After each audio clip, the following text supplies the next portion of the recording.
soon as I saw that.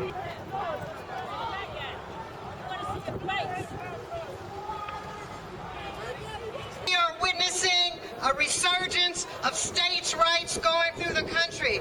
Some states are thumbing their nose at the very constitutional values that bind us together as a nation. We're facing voter suppression laws out of Alabama so that they can flee this racist law. So we have to protect his... For all of us, so I'm ready. You ready? All right. I don't got much time. When I was walking up, they said, "What's going on?" I said, "The people are moving. Somebody make some noise." Oh, there you go. That's it. I'm so happy to be here as president of the Hip Hop Caucus. I'm so happy to see so many artists who have been around and are part of the Occupy Wall Street movement around this country. I'm so excited to see what we did in regards to Troy Davis, and our hearts and our prayers say, stop the death penalty now! But right now, at this moment, something is going on in this country in which they are putting voter ID bills all around this country. One of the things that's happening in 2008, you showed up, you had a can't stop, won't stop spirit, and you went to the polls and you made a difference. But because of your action, because of what you did in 2008, we have seen voter ID laws that have come all around this country. We have seen Dorothy Cooper in Tennessee stop because she didn't have an ID. We've seen ID laws in Texas and Indiana and all around this country. So what I need you to do right now, because the whole world is watching on C-SPAN and MSNBC, hold up your signs all around this monument. Hold them up. Whatever sign you got, hold them up so the whole world can see. And so, repeat after me. Somebody say, respect my vote. Respect my vote. Respect my vote. Let's go get a positive, people. Because what affects one American affects all Americans. We are here today because our values as a nation have been bartered for profit and compromised by the morality of the marketplace. And injustice anywhere is a threat to justice everywhere. That's why we are here today. You know, there are those today, as in Dr. King's day, who question the timing of these protests. They say that change takes time, and we should wait for things to get better. But when it comes to the fight for jobs and justice, we cannot wait. There is an urgency of right now. There is no better time than now. We cannot wait, because our experience tells us that trickle-down economics don't always trickle down. For the family of four struggling to keep a roof over their heads and food on their table, they cannot wait. Hope in themselves and hope in adults that they're supposed to look up to. I would like to thank the National Action Network family, because they understand that we now live in a more diverse nation. Yet young people still remain the victims of hatred and discrimination throughout this world. I say to you that it is time for young people all over the world, from every race, color, and culture, to stand together now like never before. A man who has picked up the baton and kept the dream alive. This man has done his best to be, as President Obama has said, the voice for the voiceless. He has stood strong against the waves of hatred and bigotry. And like all of us, he's been knocked down. But what makes him different is that he never stays down. He gets back up. He is a true speaker. He's down for the people. No matter on TV, no matter where he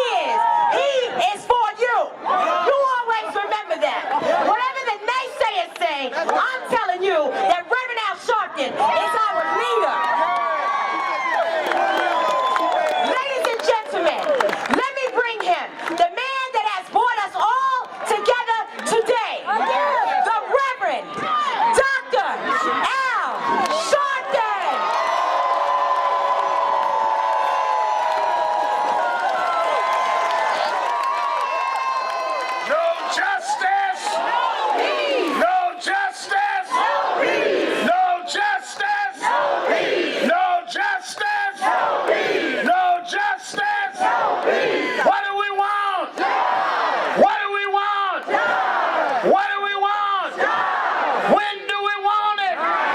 When do we want it? When do we want it? When do we want it? When do we want it? Are you ready to march? Are you ready to march? Are you ready to march? All right. Let me say, love you. To all of our labor leaders, George Gresham, Randy Weingarten, our brother Lee Saunders, CWA, Brother Norman, all of those that have come, joining Mark Morial and Hillary Shelton and all of us. We come today because this country has ignored the plight of unemployed and people that are chronically unemployed. That's right. On Monday in the Capitol, they had the audacity to turn down a jobs bill. So if you won't get the jobs bill done in the suite, then we will get the jobs bill done in the street.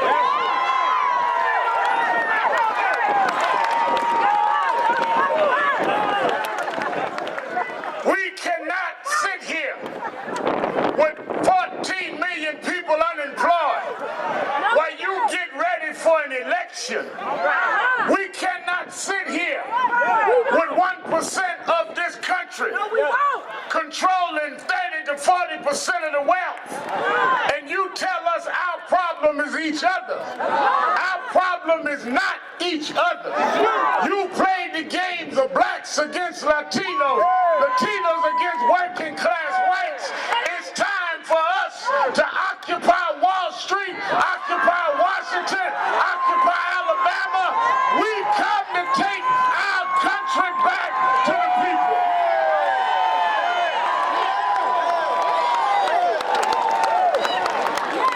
Martin Luther King is not a dead monument. Martin Luther King is a live testimony.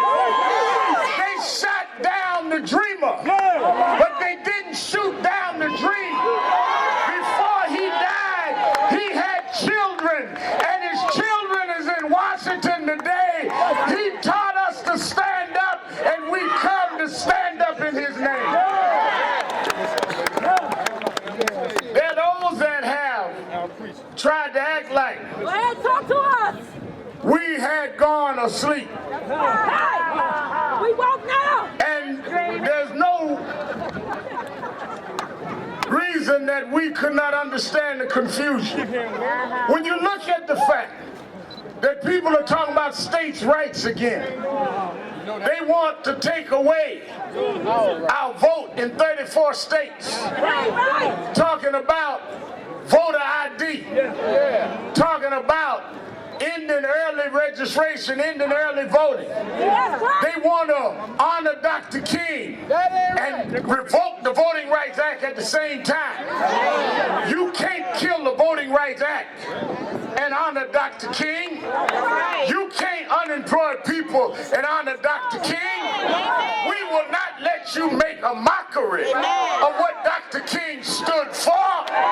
Dr. King did not stand for the high and mighty. He stood for those of us that were cast out and cast back. And we are coming up front today to tell you, just like Dr. King went and put the wind behind the backs of President Kennedy and President Johnson to get a Civil Rights Act and a Voters' Rights Act, we come to put the wind behind the back of President Obama to get a job back for the people of this country.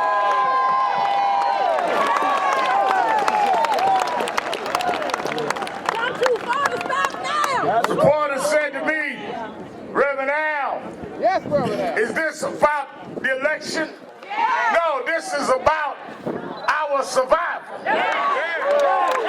When you talking about you got to cut Medicare and cut Medicaid, when you talking about in order to balance a budget, you created the deficit by giving tax cuts to the rich. You created the deficit by giving loopholes to the wealthy. You created the deficit by letting people outsource jobs. Now you want us to pay for the jobs that you sent abroad. You want us to pay for your loopholes. You want to go into our parents' Social Security. When you mess with our Social Security, this is not about Obama, this is about my mama.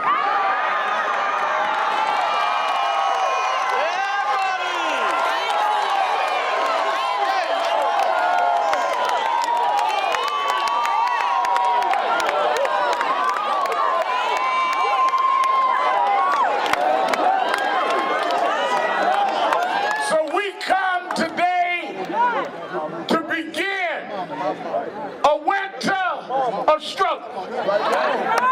We are going to call on 25 cities to march on the same day. And we're going to march to the legislators in 25 cities to let them know that we will not allow you to vote against these parts of the job bill, or we will vote to put you out of office.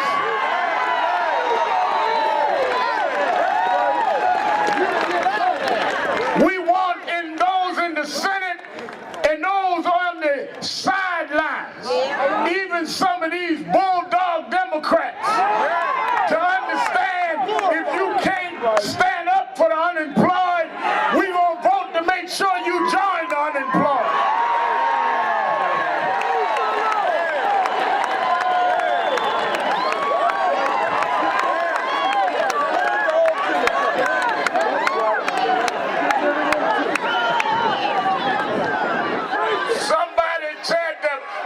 Occupy Wall Street was a mob. Occupy Washington was a mob.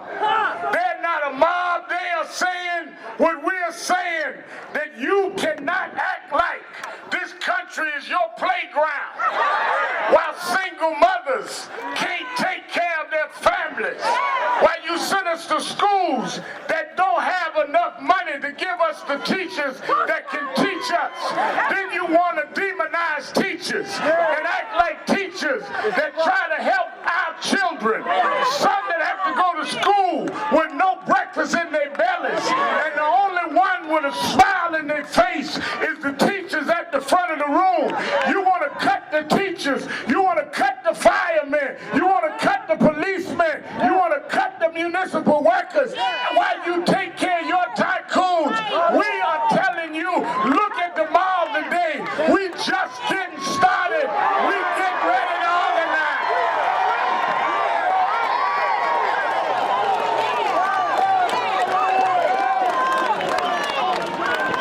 So we're going to march. There are many of our leaders that will speak to us at the program when we come back. I want us to march orderly. Don't bunch up on each other. Stretch the line out. Let all them helicopter newsmen see us stretch from Lincoln and Washington all the way to Martin Luther King. We come to put the world on notice. There's a new address in town. We used to march to Lincoln Memorial, but as of tomorrow, we got a new address. We got a new monument. A man that was born in the back of the bus, but he kept on marching till he brought us from the outhouse to the White House. We got a new monument. We have a new address. We don't bow our heads. We don't bow our heads. We ain't scratching where we ain't itching. We ain't laughing at where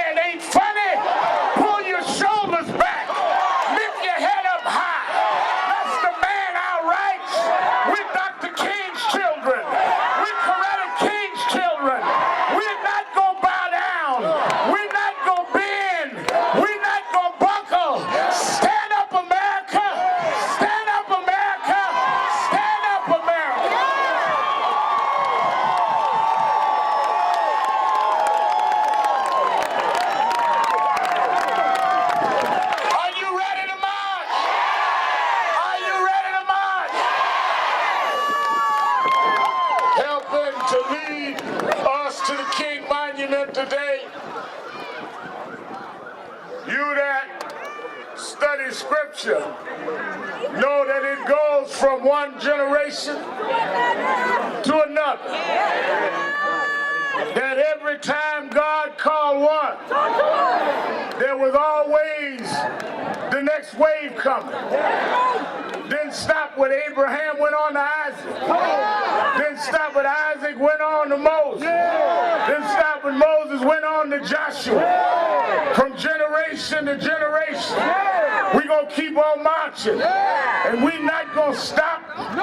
Martin Luther King promised us, even though he may not get there, we get to the promised land. Well, just putting the president in the White House, that's not the promised land. That shows we can get there. We're not there until every well-blooded American has equal protection under the law and has equal opportunity. We're not there as long as you can execute men like Troy Davis on no evidence that would stand up in a sane court. We're not there as long as 1% control the most. But we are still going to keep fighting. And that next generation is going to help us to go do that, to help lead this march with us. I bring you to say a few words as we line up and head to the King Monument. I bring you the oldest child, the heir to Martin Luther King. Martin Luther King III.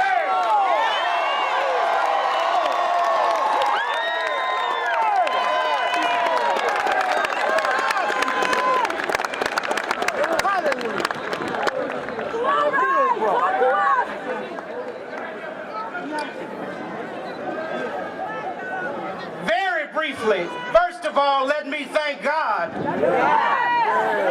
for the wonderful opportunity to be in our nation's capital on this weekend as we prepare to dedicate a memorial named in honor of Martin Luther King Jr. Now, we've already heard what our charge is, and so I don't need to say much, and I shall not.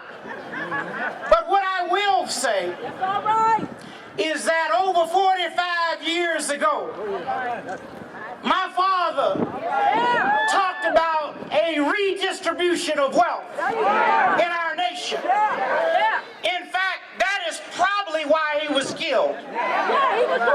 Because he said that if America is going to survive responsibly, that it must have a redistribution of wealth.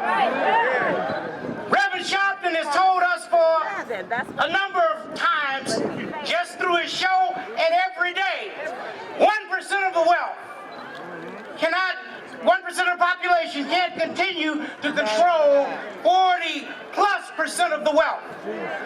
That is a result, I would say, though, of 30 years of failed public policy that began with President Ronald Reagan. That's where the policies began. So I don't know what they may tell you, but that's the truth. We have bailed out the auto industry, and we should have. We bailed out Wall Street. Now it's time to bail out working Americans. That's what this is about. That's what the Occupy Wall Street campaign is about. That's why we're all here today. Yes, we're marching to celebrate the monument opening tomorrow, but we got work to do. I believe that if my father was alive, he would be right here with all of us involved in this demonstration today. Let me thank Reverend Sharpton for convening us. Thank each of you for coming. Thank all of America that gave to that monument. It was not just corporations, thank God for the corporations, but it was individuals from all of America that gave for that monument to be here. Let us begin this march. Thank you, and God bless each of you always.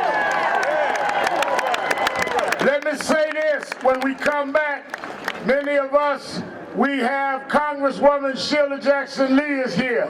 Dick Gregory is here.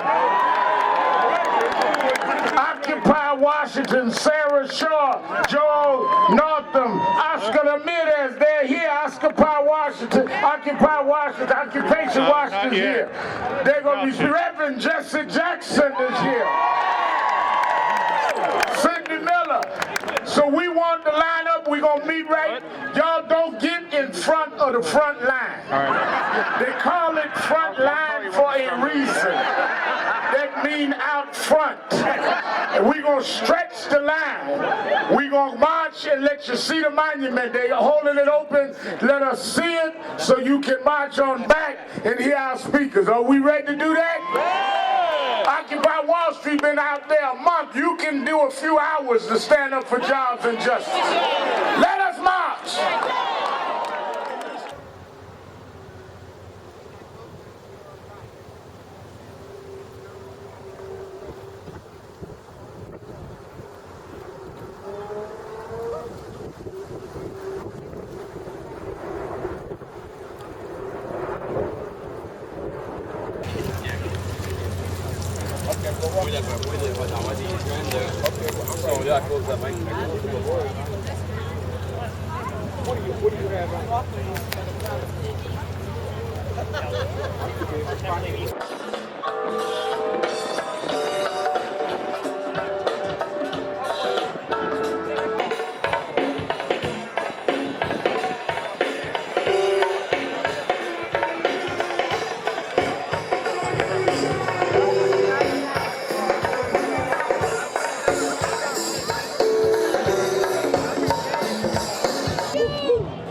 The capital of the nation is the last plantation.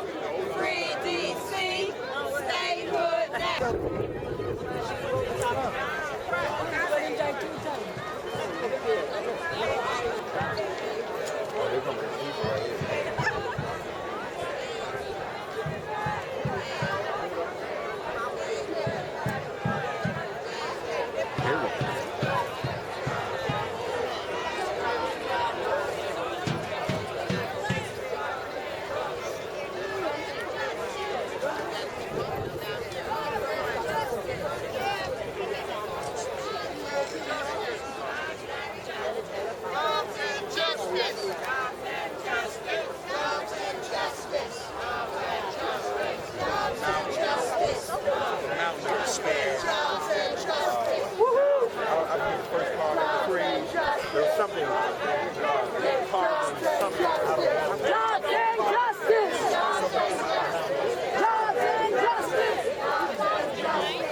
Trampling them now, so.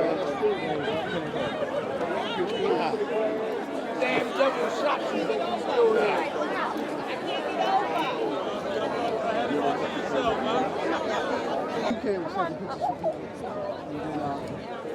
I said, you know, I never get in the picture. I keep forgetting. I have somebody get the picture. Excuse me.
And if we will only make the right choice, we will be able to transform this pending cosmic elegy into a creative psalm of peace.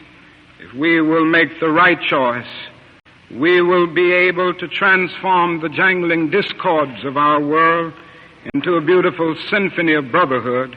if we will but make the right choice, we will be able to speed up the day all over America and all over the world when justice will roll down like waters and righteousness like a mighty stream.